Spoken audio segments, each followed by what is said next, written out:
वो चीज लाई जाएगी। यू विल फील कि अब आप तमिलनाडु में हैं।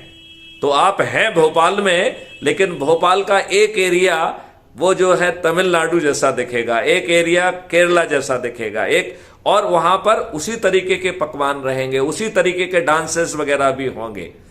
तो एक टूरिज्म जैसी चीज आएगी।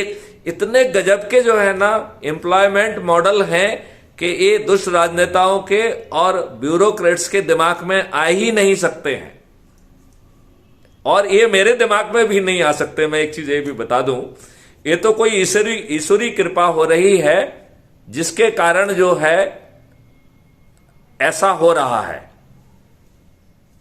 तो मैं यदि ये कहूं कि ये सब मेरे दिमाग की उपज है, तो मेरे ख्याल से मैं गलत क्रेडिट ले रहा हूंगा।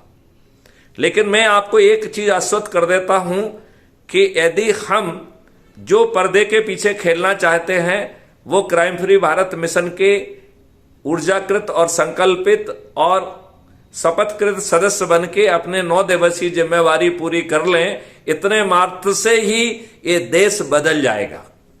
हमें इसके लिए चंद्रगुप्तों की जरूरत नहीं है, लेकिन हमें चंद्रगुप्तों की जरूरत है क्योंकि हमें मेरिट लिस्ट में 543 व्यक्ति चाहिए जो इन सांसदों को के विरुद्ध हमें खड़ा करना होगा, और भविष्य में ये भी नहीं चाहिए होंगे। भविष्य में तो best brain will come. Bharat का जो है ना फाइनेंस मिनिस्टर 9वीं फेल और 10वीं फेल व्यक्ति नहीं होगा, he will be the wizard, और उसका सिलेक्शन ही इसी बेसिस पे होगा कि वो कहेगा कि भारत के लिए वो क्या करेगा और कैसे करेगा, और बड़े बड़े विद्वान उसे ग्रिल करेंगे, और इस ग्रिलिंग को ऐप के माध्यम से जो वोट देने वाले लोग हैं उन तक पहुंचाया जाएगा, and they will elect their finance minister, they will elect their home minister. तो केवल लेजिस्लेचर और एग्जीक्यूटिव में सेपरेशन अकेला नहीं होगा, बल्कि मंत्री जो है अपना पोर्टफोलियो ना तो मुख्यमंत्री की मेहरबानी पर होल्ड करेंगे और ना ही प्रधानमंत्री की। तो आप कहेंगे कि साहब प्रधानमंत्री कैसे कंट्रोल करेंगे? तो उसमें बड़ा सिंपल सा फंडामेंटल लाया गया है कि जो प्रधानमंत्री की सोच है वो ओवरराइडिंग इन्फ्लुएंस रखेगी। उसे फाइनेंस मिनिस्टर को समझाने की जरूरत नहीं है। फाइनेंस मिनिस्टर को समझाने की जरूरत है कि सर ये ठीक है। अदरवाइज प्राइम मिनिस्टर को एक सिंपली ऑर्डर जारी करना है, anything inconsistent with the order of the prime minister will be null and void by any minister.